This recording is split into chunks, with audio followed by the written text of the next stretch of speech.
Welcome to African Folktales by Tammy. Please don't forget to hit the like button and subscribe for more interesting stories. Also share this story to someone who might be interested. Let's get into the story. Amaka was the kind of girl who turned heads wherever she went. Her beauty was effortless, a smooth, dark complexion that glowed in the sun, eyes that seemed to hold secrets, and a graceful stride that exuded confidence. Yet it wasn't just her appearance that drew people to her. She had a kind heart, a quick mind, and determination that set her apart in her small community of Umuoma. At 19, Amaka was the pride of her family, excelling in her studies and dreaming of becoming a lawyer. Her parents, Kelechi and Ngozi, were strict but loving, always pushing her to focus on her future. Kelechi often said, "Amaka, education is your golden ticket. Don't let anyone distract you." And for a long time she listened. Suitors came in droves, wealthy traders, young professionals with promising futures, even a local politician's son. They all wanted her hand in marriage, but Amaka rejected them politely. She wasn't ready to settle down, she said. Then Joseph came into her life. Joseph was unlike anyone Amaka had ever met. He was a 23-year-old university student studying business administration in the city, and when he visited Umuoma during holidays, his charm lit up the village. He had a way with words, weaving stories about his plans for the future that made Amaka's heart race. "I'm going to own a big company someday," he would say, his smile revealing perfect white teeth. "You and I will live in a mansion and travel the world." Joseph was handsome, no doubt about it. His tall, lean frame, neatly trimmed hair, and deep voice made him hard to ignore. But what truly captivated Amaka was his attention. Unlike the other suitors who flaunted their wealth and boasted about their achievements, Joseph seemed genuinely interested in her dreams and thoughts. He would sit with her for hours under the mango tree near her family's compound, listening intently as she talked about her aspirations. For Amaka, it felt like destiny. Here was a man who believed in her, who promised to support her ambitions. It didn't matter that Joseph didn't come from wealth, or that he sometimes wore the same pair of jeans for days. Amaka believed in his potential. "We'll grow together," she told herself. Love is all that matters. Her parents, however, saw things differently. From the moment Joseph stepped into their home to formally declare his intentions, Kelechi and Ngozi were uneasy. He came empty-handed, without the traditional gifts a suitor was expected to bring, and his demeanor, though charming, lacked the humility they valued. "This boy is all talk," Kelechi warned Amaka after Joseph left. "He doesn't even have a stable life. You deserve better." Ngozi, ever the pragmatist, pulled her daughter aside. "Amaka, listen to me," she pleaded. "You have suitors who can give you a good life. Joseph is struggling to take care of himself. How will he take care of you? Please, don't throw your future away." But Amaka was headstrong. She dismissed her parents' concerns as baseless. "You don't know him like I do," she argued. "Joseph has dreams and I believe in him. Isn't love more important than money?"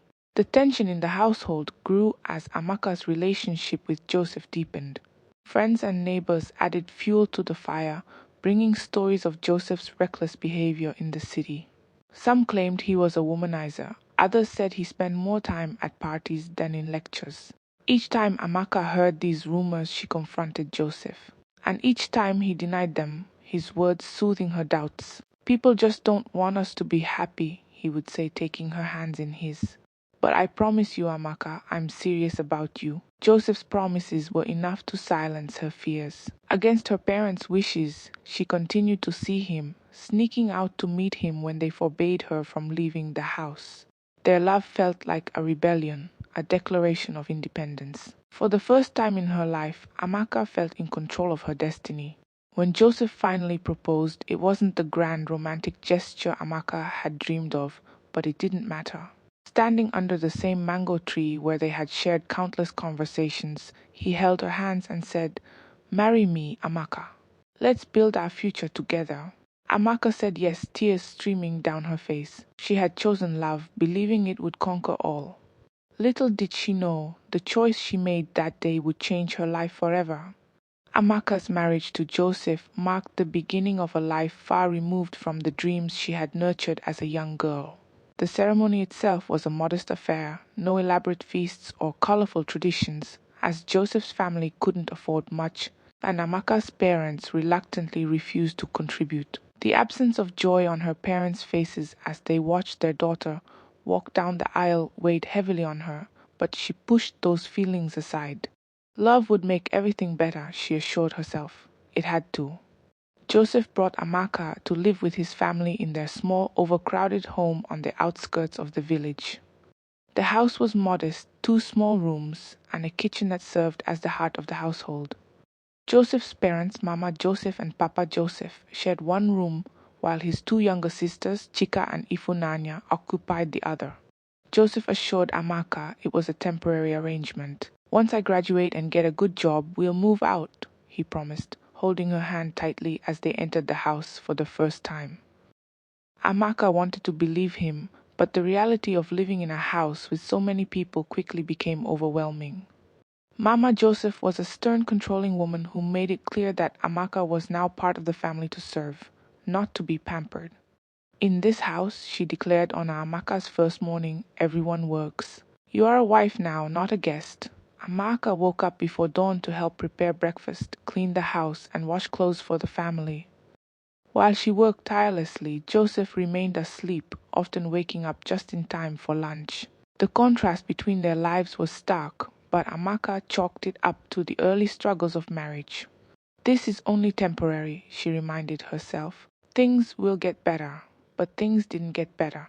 The first real blow to Amaka's illusions came when she discovered how little Joseph was contributing to their future. Although he was still enrolled in university, he rarely attended lectures. Instead, he spent his days lounging around the house or disappearing with friends for hours on end. When Amaka asked him about his studies, he would brush her off. "You worry too much," he'd say with a laugh. "I know what I'm doing."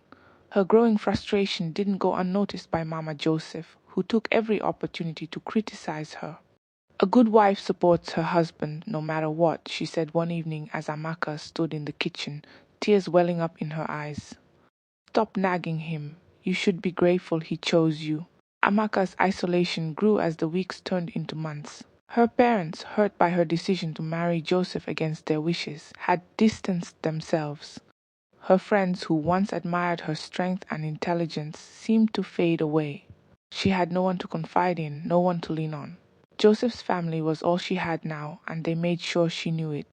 One day, while cleaning the living room, Amaka overheard a conversation between Chika and Ifunanya. "Did you see the girl Joseph was with yesterday?" Chika whispered, giggling. "She was so pretty. Definitely not like Amaka." Amaka froze, her heart pounding in her chest. She waited until the sisters left the room before confronting Joseph. "Who is she?" she demanded, her voice shaking. Joseph didn't deny it. Instead, he laughed. "You're overreacting," he said, shrugging. "She's just a friend. Why do you always think the worst of me?" His dismissive tone cut deeper than his words. For the first time, Amaka felt the weight of doubt creeping into her heart. Was this the man she had sacrificed everything for? But even then, she pushed the doubts aside, determined to hold on to the love she had fought so hard to defend. The turning point came when Amaka discovered she was pregnant. She had hoped the news would bring them closer, that Joseph would finally step up and take responsibility. At first, he seemed excited, proudly announcing the news to his family. But as the months passed, his enthusiasm waned. He continued to spend his days as he pleased, leaving Amaka to navigate the challenges of pregnancy largely on her own. Mama Joseph and the sisters showed little sympathy. "Pregnancy is not an excuse to be lazy," Mama Joseph scolded one morning when Amaka complained of fatigue. "You're not the first woman to have a child." Despite the harsh words and lack of support, Amaka found moments of joy in preparing for the baby's arrival. She dreamed of a better future for her child, one where Joseph would finally fulfill his promises. But deep down, a small voice whispered that she was clinging to an illusion. The morning Amaka went into labor was nothing like the peaceful moments she had imagined during her pregnancy. It was a humid, chaotic day, and Joseph was nowhere to be found. Amaka had woken up before dawn with sharp pains shooting through her back and abdomen. She instinctively knew it was time. Summoning the last bit of strength she had, she called out to Mama Joseph for help. Mama Joseph responded with a sigh, annoyed that her morning routine was being interrupted. "Why are you making so much noise?" she barked as she entered Amaka's room. "You're not the first woman to give birth. Get up and stop acting like a child." Amaka bit her lip to keep from crying out in frustration. The pain was unbearable, but she forced herself to stand and lean against the wall for support. "Joseph, where is he?" she managed to whisper, her voice barely audible over her ragged breathing. Mama Joseph shrugged. "How should I know? He went out last night and hasn't returned. If you need to go to the hospital, I'll send Chica to fetch a tricycle." Amaka wanted to scream, but there was no point. She knew she couldn't rely on Joseph, and her in-laws had made it clear from the beginning that her struggles were her own to bear. Within an hour, Chica had found a tricycle driver willing to take Amaka to the hospital. Mama Joseph reluctantly accompanied her, grumbling the entire way about how young women these days have no endurance. At the hospital, the nurses were kind and efficient, immediately recognizing Amaka's condition and rushing her into the delivery room. The labor was long and agonizing, but when she finally heard her baby's first cry, all the pain seemed to fade away. The sight of her newborn daughter in her arms filled Amaka with a sense of joy and purpose she hadn't felt in months. She named her Zainab, a name she had chosen long ago, inspired by her favorite childhood story about a brave and resilient heroine. Joseph showed up at the hospital hours later, reeking of alcohol and looking disheveled. Amaka's heart sank as he stumbled into the room, his eyes bloodshot and his speech slurred. "So, we have a girl," he muttered, glancing at the baby as if she were an afterthought. Amaka nodded, fighting back tears. "Yes, Joseph, this is your daughter." He barely looked at Zainab before sinking into a chair and falling asleep. Amaka's chest tightened as she watched him, her earlier joy now overshadowed by a deep sense of disappointment. She had hoped that the birth of their child would change him, that it would awaken some sense of responsibility or pride. Instead, it only confirmed what she had begun to suspect, that Joseph was not the man she thought he was. Back at home, the challenges of motherhood hit Amaka like a storm. Zainab was a fussy baby, often crying through the night and leaving Amaka with little sleep. She juggled caring for her daughter with the endless chores demanded by Mama Joseph. The older woman made no effort to help, claiming it wasn't her responsibility. "You wanted this life, Amaka," she would say with a sneer. "Now you have to live it." Joseph's behavior grew worse in the weeks that followed. He spent less time at home and more time out with his friends, returning only to eat or sleep. Amaka rarely saw him interact with Zainab, and when she begged him to help, he brushed her off. "I'm too tired," he would say. "Can't you handle it? You're her mother." To make matters worse, rumors began to swirl in the neighborhood about Joseph's activities. Amaka overheard women at the market whispering about his affairs and late-night escapades. When she confronted him, he laughed it off. "People love to gossip," he said dismissively. "Don't listen to them." But the evidence was hard to ignore. One evening, Amaka returned home early from the market to find Joseph in their room with another woman. The sight of them together shattered her heart into pieces. The woman, unbothered by Amaka's presence, smirked as she adjusted her clothes and walked past her. Amaka turned to Joseph, tears streaming down her face. "How could you do this?" she demanded. Joseph didn't even look ashamed. "Don't make a scene," he said coldly. "This is my house, and I can do whatever I want." Amaka's world began to crumble. She felt trapped, suffocated by the weight of her choices and the walls of a home that no longer felt like hers.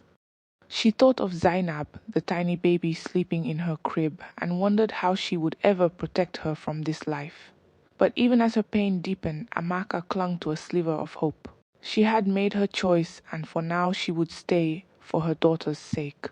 Amaka's life settled into an exhausting rhythm, one that blurred the lines between day and night. With Zainab in her arms, she moved through the household like a shadow, performing tasks with quiet efficiency and bracing herself for the sharp remarks that often followed from Joseph's family. Her own identity seemed to vanish in the monotony of it all. She was no longer Amaka, the bright young woman with dreams of a legal career. She was simply Joseph's wife, a title that carried more burden than pride. The signs of Joseph's betrayal became harder to ignore. He would leave the house late at night, mumbling some vague excuse about seeing friends or working on important plans. At first, Amaka tried to believe him. After all, Joseph had always been a smooth talker, weaving words that could make even the most outlandish story sound plausible.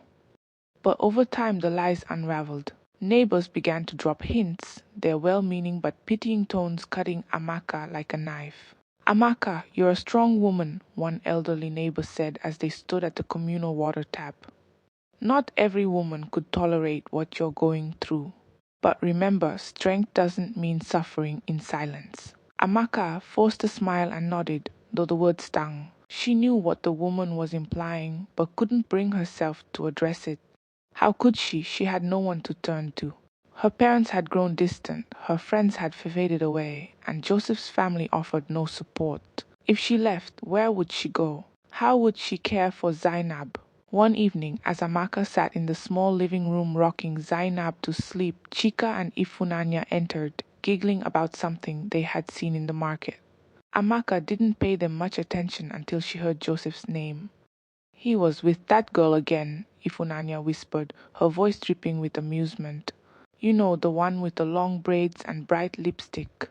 She was practically clinging to him.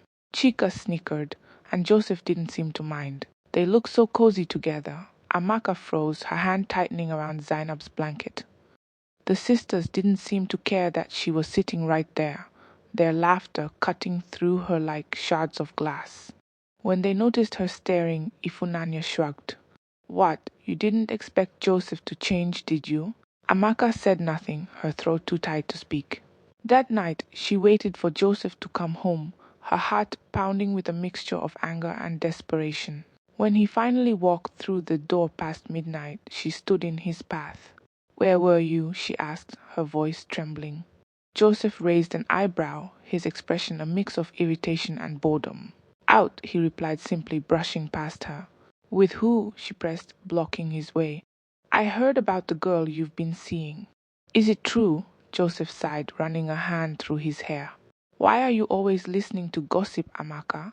People love to talk, ignore them. But Chika and Ifunanya saw you." Amaka shot back, her frustration bubbling over. "How can you keep lying to me?" Joseph's face darkened, and for a moment Amaka thought he might lash out. But instead he smirked, a cold, condescending expression that made her stomach turn. "You're embarrassing yourself," he said, his tone icy. "If you don't like it here, you can leave. No one is forcing you to stay." The words hit her like a slap. Amaka stood frozen as Joseph walked away, disappearing into their room without a second glance. Tears blurred her vision, but she refused to let them fall. She wouldn't cry, not this time. In the days that followed, Amaka tried to focus on Zainab, pouring all her love and energy into her daughter. But the tension in the house was suffocating. Mama Joseph grew more critical, chastising Amaka for everything from the way she dressed to how she fed Zainab. "You're lucky Joseph married you," she would say, her tone dripping with disdain. "You're not even from a wealthy family, and yet you act so entitled." Amaka began to feel like a stranger in her own life. The dreams she had once held so tightly seemed like distant memories, replaced by the harsh reality of her choices. Each day she questioned whether she had made a mistake, whether she should have listened to her parents and walked away before it was too late. But leaving wasn't an option, not yet. She had to believe that things could still change. One evening, as Amaka stood outside hanging clothes to dry, a neighbor approached her. "Amaka," she said softly, placing a hand on her shoulder, "you deserve better than this. Think about your child. If Joseph won't change, you need to." The words lingered in Amaka's mind long after the neighbor left. For the first time, she began to wonder if holding on to Joseph was worth sacrificing her happiness and Zainab's future. But even as the doubts grew, she couldn't bring herself to let go. Not yet, not when she still clung to the faint hope that love could conquer everything. Amaka sat in the corner of the small kitchen, her head resting against the cold wall, trying to steady her breath. The heat from the wood stove filled the room, beads of sweat rolling down her face as she stirred the pot of soup for Joseph's family. Her body ached from the countless chores of the day, but there was no time to rest. Zainab's soft cries echoed from the other room, and Mama Joseph's sharp voice followed immediately after. Amaka, can't you hear your child? Go and calm her down before she disturbs everyone. Mama Joseph shouted. Amaka's legs felt like lead as she dragged herself to Zainab. The baby, barely a few months old, was crying from hunger. Amaka picked her up, her heart sinking as she realized there was little food left for herself. The tiny portions she saved were never enough. She had started skipping meals to make sure Zainab was fed, but her thinning frame and constant fatigue were becoming harder to ignore. The walls of Joseph's family home seemed to close in tighter with each passing day. Joseph, on the other hand, was nowhere to be found. He had turned to disappearing for days, leaving Amaka to fend for herself and their child. When he did show up, his mood was unpredictable, sometimes indifferent, sometimes volatile. He rarely brought money home, and when he did, it vanished almost as quickly as it came. Amaka had no idea where the money went, though she suspected it wasn't being spent on their family. Faced with the mounting pressure of providing for Zainab and herself, Amaka made the difficult decision to abandon her studies. It was not a choice she made lightly. She had always dreamed of graduating, of building a career that could secure a better future for her family. But those dreams seemed impossibly distant now. With Joseph offering no financial support and her parents still refusing to reconcile, Amaka realized she had no other option. She started small, selling vegetables at the local market. Rising before dawn, she carried her goods to the bustling stalls, her body still aching from the demands of motherhood and household chores. The market was chaotic, a flurry of voices, colors, and smells, but it offered her a sense of independence she hadn't felt in months. She managed to make enough to buy essentials for Zainab, milk, diapers, and a few scraps of clothing. But as hard as she worked, it never seemed to be enough. Joseph's family, instead of offering her support, mocked her efforts. What kind of man lets his wife roam the market like a common trader? Mama Joseph would sneer. It's embarrassing. But Amaka had no time for their criticism. She was determined to make things work, even if it meant enduring their constant taunts. The only thing that mattered to her now was Zainab's well-being. One evening, as she sat counting the day's earnings, Joseph returned home in an unusually cheerful mood. He tossed a small bundle of cash onto the table and announced, "I found a job. I'm working with the task force now." For a brief moment, Amaka felt a flicker of hope. Perhaps this was the turning point she had been praying for. Perhaps Joseph would finally take responsibility and support their family. But that hope was short-lived. Within weeks, it became clear that Joseph's job brought no meaningful change. He spent his earnings as quickly as he made them, often coming home empty-handed. When Amaka asked where the money had gone, he dismissed her with a wave. "Why are you always nagging? Do you think it's easy out there? Just be grateful I'm working." Amaka's frustration grew with every passing day. Her small business could barely cover their needs, and Joseph's neglect only added to her burden. One day, while feeding Zainab, Amaka overheard a conversation between two women at the market. "Joseph was at the bar again last night," one of them said. "He was buying drinks for everyone like he's a millionaire." Amaka's stomach twisted. She wanted to confront him to demand answers, but every attempt to hold him accountable ended in an argument. Joseph's temper had grown shorter and his words cut deep. "You're just ungrateful," he snapped one evening when Amaka pleaded with him to save his earnings for Zainab. "Do you think I owe you anything?" Despite her pain, Amak pressed on. She began taking on additional work, helping neighbors with their chores in exchange for small payments. Her days were a blur of labor and exhaustion, but she refused to give up. For Zainab's sake, she would endure anything. One afternoon, as she sat sewing clothes for a customer, a neighbor approached her with a kind smile. "Amaka, you're doing everything you can, but you can't carry this burden alone," she said gently. "Think about yourself too. You can't pour from an empty cup." Amaka nodded, though the words felt hollow. How could she think about herself when her child depended on her? But as the days turned into weeks, the weight of her sacrifices began to take its toll. Her once strong resolve started to crack, and for the first time she wondered if she could continue this way. The life she had imagined with Joseph felt like a distant memory. replaced by a harsh reality that seemed impossible to escape. Amaka sat quietly in the dimly lit corner of the room, her hands resting on her swollen belly. The signs of her second pregnancy were undeniable, and though she tried to hide her growing discomfort, the toll it was taking on her body was becoming increasingly apparent. Zainab, now a lively toddler, played with a tattered doll at her feet, unaware of the silent battle her mother was fighting. This pregnancy was different. Amaka felt weaker, more drained and more anxious than before. The weight of her responsibilities pressed heavily on her shoulders. Every day was a struggle to provide for her growing family, and the thought of bringing two more lives into the world filled her with both love and fear. She hadn't told Joseph yet, unsure of how he would react. Lately his moods had been even more unpredictable, and she dreaded the possibility of more rejection or indifference. Joseph eventually noticed her condition on one of his rare evenings at home. He glanced at her briefly as she struggled to get up from her seat, her hand pressed against her lower back. "You're pregnant again?" he asked, his tone flat, as if she had made the decision without him. Amaka nodded hesitant. "Yes, Joseph. It's twins this time." For a fleeting moment she thought she saw a flicker of emotion cross his face, but it was gone before she could identify it. He muttered something under his breath and left the room, leaving Amaka to wonder if he was even capable of the joy she once thought he possessed. The pregnancy became another chapter in her endless cycle of sacrifice and hardship. Mama Joseph didn't offer her any help. If anything, her workload increased. "Pregnancy doesn't mean you stop being a wife," she would say, handing Amaka another basket of clothes to wash. "If you can't keep up, maybe you shouldn't have had so many children." Amaka swallowed her pride and kept working, but her body began to rebel. The long hours standing at the market, the late nights rocking Zainab to sleep, and the heavy chores demanded by Joseph's family all began to take their toll.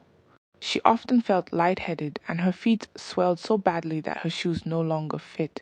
Still she pushed forward, driven by a fierce love for her children, and the hope that things might somehow improve. Joseph's contributions were minimal at best. His job as a task force officer brought in a steady income, but most of it disappeared into his pockets or went toward entertaining his friends and girlfriends. On the rare occasion he handed Amaka some money, it was barely enough to cover the essentials. When she asked for more, his response was always the same: "I'm doing my best.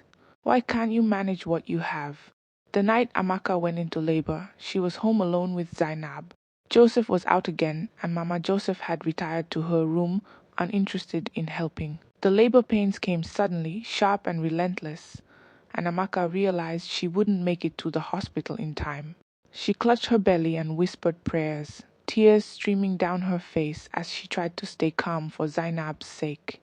A neighbor, drawn by the sound of Zainab's cries, came rushing into the house. When she saw Amaka doubled over in pain, she quickly called for help.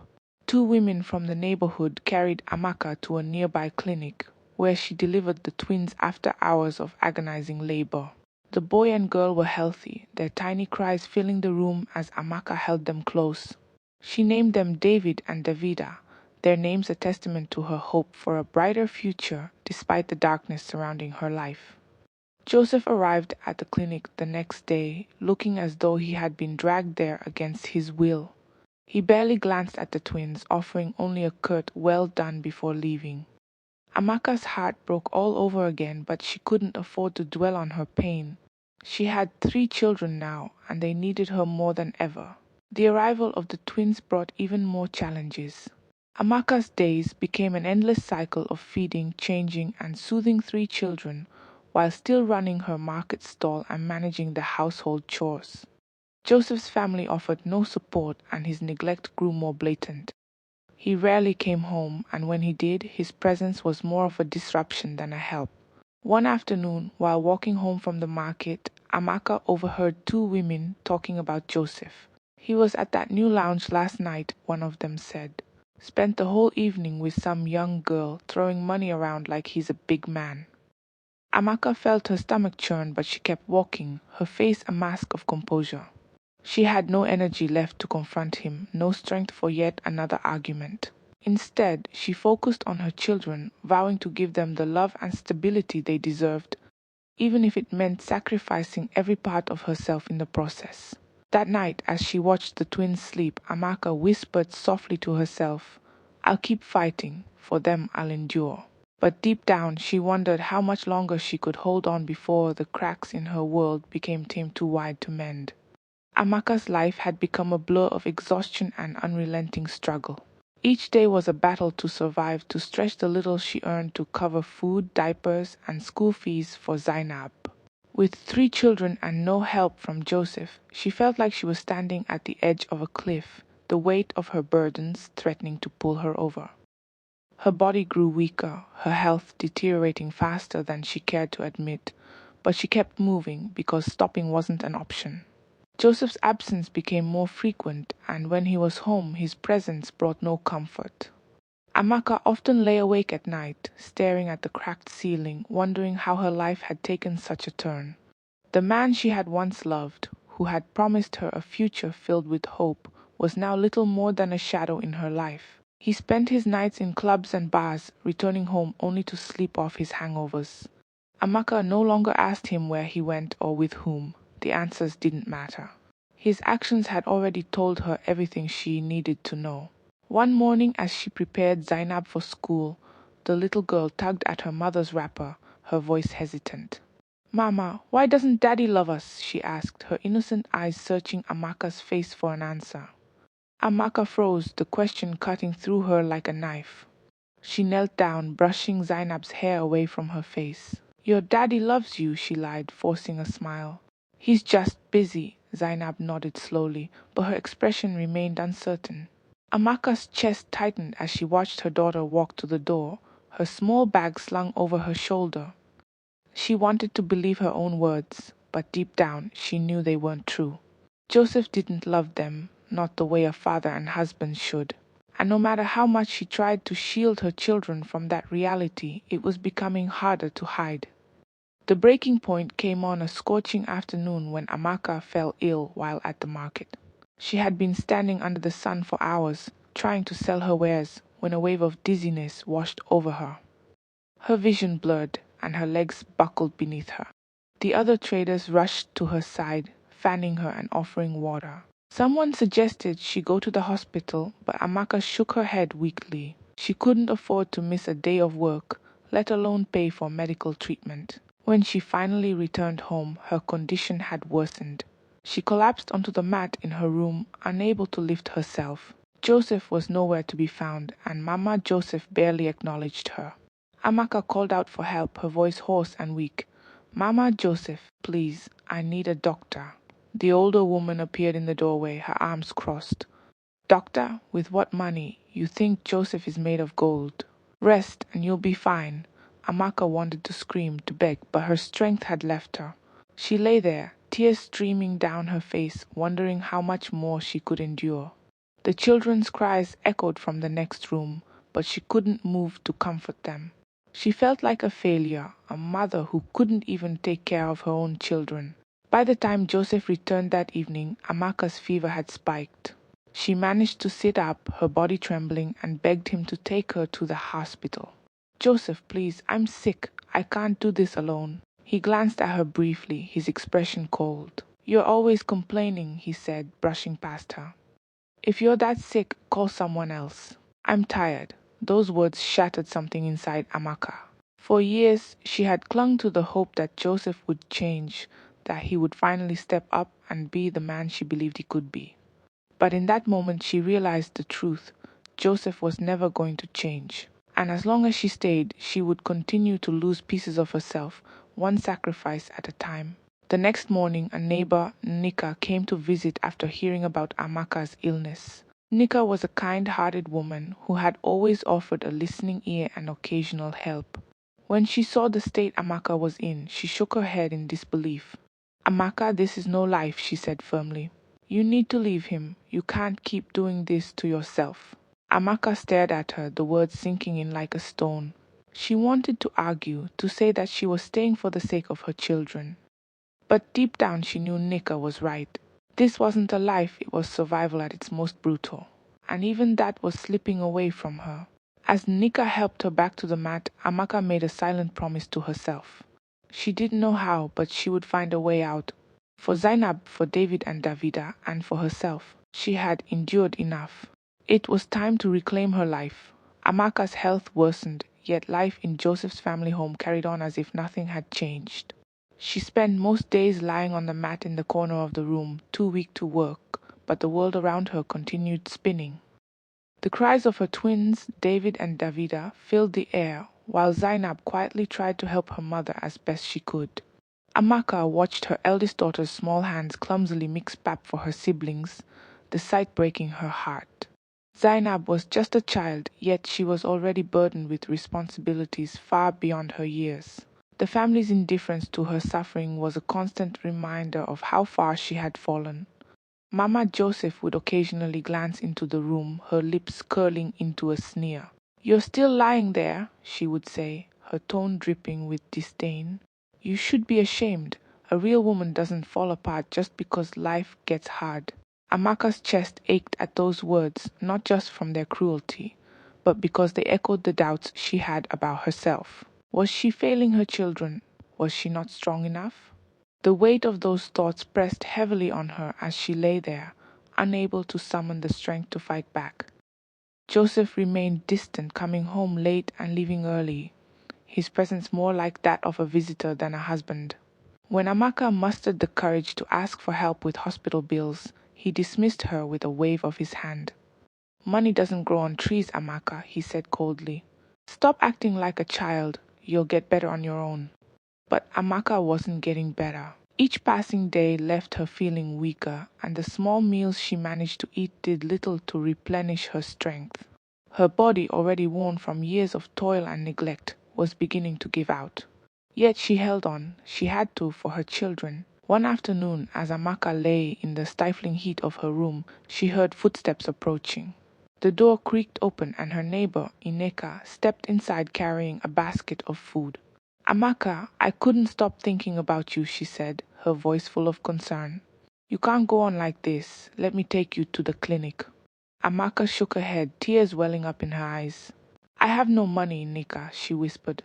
"And even if I did, who would look after my children while I'm gone?" Nika knelt beside her, placing a gentle hand on her shoulder. "You're not alone, Amaka. We're neighbors. We help each other. Let me watch the children while you get the care you need." Amaka hesitated, the thought of leaving her children, even briefly, filling her with dread. But as she looked into Nika's kind eyes, she felt a glimmer of hope. "Thank you," she said softly, her voice trembling with gratitude. The trip to the clinic was both a relief and a revelation. The doctor confirmed what Amaka had feared. Her health had been deteriorating for months due to malnutrition and stress. "You need to rest and eat properly," he said firmly. "Your body can't handle this pace any longer." But rest was a luxury Amaka couldn't afford. She returned home that evening to find Zainab trying to calm the twins while Mama Joseph berated her for spilling water on the floor. The sight made Amaka's stomach twist with guilt. She was failing her children, no matter how hard she tried. In the days that followed, Amaka began to make small changes, determined to reclaim some control over her life. She accepted Nika's offer to care for the twins during the day, allowing her to focus on recovering and earning a little money from sewing. The work was slow and the earnings were small, but it gave her a sense of purpose she hadn't felt in years.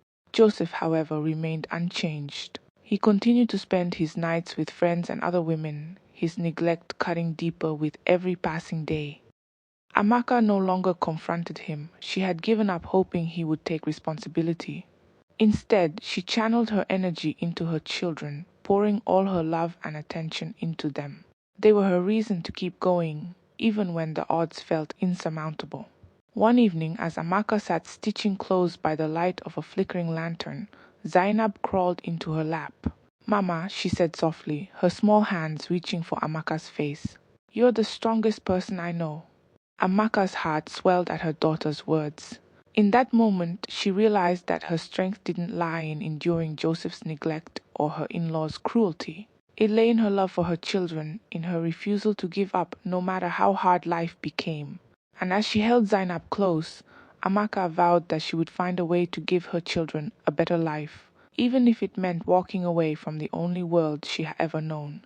Amaka sat outside her room in the fading light of the evening, watching her children play in the dirt yard. The laughter of Zainab as she chased her younger siblings echoed in the quiet air, momentarily lifting the heavy weight on Amaka's chest. For the first time in a long while she allowed herself to smile, even if faintly. She marveled at how her children could find joy in the simplest things despite their circumstances. It was a reminder of what she was fighting for, even when the odds seemed stacked against her. Over the past few weeks, Nika had continued to support her, stepping in when Amaka needed help with the children or the little sewing business she had started. Though Amaka was still far from well, her strength was beginning to return in small increments. The kindness of her neighbor had sparked something within her, a sense that she didn't have to face her struggles entirely alone. And yet there was still so much to overcome. One day as she sat mending a torn wrapper, a woman approached her stall in the market. She introduced herself as Ngozi, a community organizer who worked with women in similar situations. Ngozi had heard about Amaka through Nika and decided to visit her. "You have incredible resilience, Amaka," she began, her voice gentle but firm. "But resilience doesn't mean you have to do this all alone. There are ways we can help." Amaka stared at Ngozi, unsure of how to respond. She wasn't used to people offering her genuine support without strings attached. "Help?" she asked hesitantly. "What kind of help?"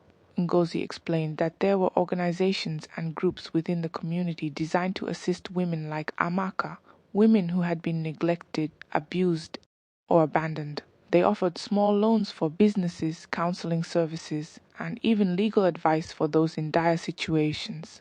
Amaka listened intently, her heart racing at the possibilities. For so long she had believed that her struggles were hers alone to bear. Could it really be possible to find a way out? Still doubt lingered in her mind. Joseph's voice echoed in her thoughts, reminding her of every insult and dismissal. "You are nothing without me," he had said on more than one occasion. And yet, sitting across from Ngozi, Amaka felt something stir deep within her, a quiet defiance, a tiny flame of hope. "Let me think about it," she finally said, her voice barely above a whisper. Ngozi smiled warmly. "Take your time, Amaka. Just know that you're not alone." That evening, as Amaka rocked David and Davida to sleep, she replayed Ngozi's words in her mind. Could she really step out of the shadows and reclaim control of her life? The idea both terrified and exhilarated her. She had spent so many years enduring Joseph's neglect and his family's scorn that she had almost forgotten what it felt like to dream of something better. The following week, Amaka attended a meeting organized by Ngozi's group. It was held in a small community hall, and the room was filled with women from all walks of life. Some had stories similar to Amaka's, others had faced challenges she couldn't even imagine. They spoke openly about their struggles, their fears and their victories, and for the first time Amaka felt a sense of belonging. One woman, Chidinma, shared her journey of leaving an abusive marriage and starting a successful tailoring business. "It wasn't easy," she admitted, her voice steady. "But I learned that I deserved more. My children deserved more, and so do you." Amaka left the meeting with a new sense of purpose. She realized that while she couldn't control Joseph's actions or change the past, she could take steps toward a better future. That night she sat down with Nika and began drafting a plan. She would expand her sewing business, apply for one of the small loans Ngozi had mentioned, and start saving money. It wouldn't be easy, but it was a start. Her first step was to confront Joseph. When he returned home late one night, reeking of alcohol, she met him at the door. "Joseph," she said firmly, her voice unwavering for the first time in years. "We need to talk." He rolled his eyes, brushing past her. "Not now, Amaka, I'm tired." But Amaka wasn't backing down. "You've been tired for years," she shot back. "And I've carried this family on my back while you've done nothing." "Things are going to change." Joseph froze, turning to face her. There was a flicker of something in his eyes, surprise, perhaps even fear, but it was gone in an instant. "What are you talking about?" he demanded. "I'm talking about my life, Joseph," Amaka said, "and the lives of our children. I won't let you drag us down any longer." Though Joseph stormed out of the house, slamming the door behind him, Amaka felt an unfamiliar sense of relief. For the first time, she had spoken her truth without fear. The path ahead was still uncertain, but she was determined to keep moving forward for herself and for her children. It wasn't the end of her struggles, but it was the beginning of her fight for a better life.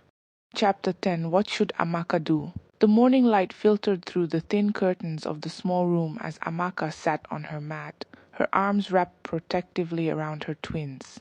The house was unusually quiet, save for the faint sounds of Zainab humming a lullaby to herself while playing with her makeshift doll. The children were Amaka's world, her reason to keep fighting, but as she looked at their innocent faces, she couldn't shake the growing dread in her heart. Time was running out, her health was deteriorating, and Joseph's indifference had reached new depths. She had to make a choice. Amaka's thoughts were interrupted by the sound of Nika's voice calling from outside. "Amaka, are you home?" she asked, stepping into the small courtyard with a bright smile. In her hands was a basket filled with fresh vegetables and yams. "I brought you some food. You can't keep skipping meals." Amaka smiled weakly, grateful for Nika's kindness. "Thank you," she said softly, taking the basket. "I don't know what I would do without you." Nika sat down beside her, her expression turning serious. "Amaka, have you thought about what we discussed? About leaving this place and starting over?" Amaka sighed, her fingers tracing patterns on the mat. "I think about it every day," she admitted. "But where would I go? How would I take care of my children on my own? I don't even know where to start." "You've already started," Nika said firmly. "You've built a small business. You've found a way to survive in the worst circumstances. Imagine what you could do if you didn't have Joseph weighing you down." Amaka's chest tightened at the thought.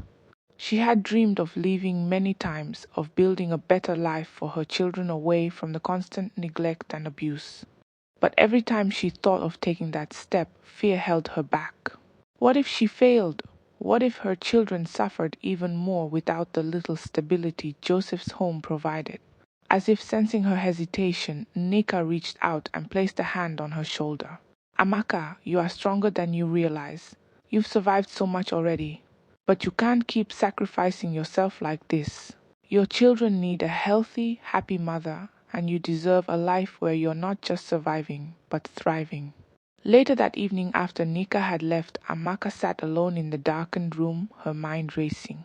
She thought about the women she had met at the community meeting, about their stories of resilience and courage. They had faced challenges just as daunting as hers, yet they had found a way to rise above them. Could she do the same? Her thoughts were interrupted by the sound of the door creaking open. Joseph stumbled in, his clothes disheveled and his breath reeking of alcohol. He barely glanced at Amaka as he dropped onto the mat, muttering something incoherent. Amaka stared at him, her anger and frustration bubbling to the surface. How long would she allow this man to drag her down? How long would she let his actions define her life? The next morning, Amaka woke up with a newfound determination. She pulled out an old notebook and began jotting down a plan. She listed the small steps she could take, saving money from her sewing business, finding a secure place to stay, and seeking help from Ngozi's organization. For the first time, the idea of leaving didn't feel impossible. It felt like the only way forward. When Joseph woke up, Amaka didn't bother greeting him. Instead, she packed Zainab's school bag and got the twins ready for the day. Her silence seemed to unsettle him, and he finally spoke. "What's wrong with you?" he asked, his tone irritated. Amaka turned to him, her gaze steady. "What's wrong is that I've had enough," she said calmly. "I won't keep living like this, Joseph. I'm done waiting for you to change." Joseph scoffed, but there was a flicker of uncertainty in his eyes. "You're just talking. You have nowhere to go." Amaka didn't respond. She didn't need to. She knew her decision would take time, but she was no longer afraid. She had seen the strength in other women who had walked this path before her, and she knew she could find it within herself too. That afternoon, she visited Ngozi and shared her plan. "I want to leave," she said, her voice trembling but firm. "I don't know how long it will take, but I need to start somewhere." Ngozi smiled, her eyes filled with encouragement. "You've already taken the first step, Amaka. and we'll be here to support you. As Amaka walked back home, a sense of peace washed over her. The road ahead would be difficult, but she was ready to face it. For Zainab, David, Davida, and herself, she would fight for a better future. The chains that had bound her for so long were beginning to loosen, and for the first time in years, she felt the faint but unmistakable hope of freedom. What advice would you give Amaka as she begins her journey toward a better life? Share your thoughts and suggestions in the comment box to help her navigate this difficult path. We've come to the end of this story. Please subscribe to my channel to support me. Thank you.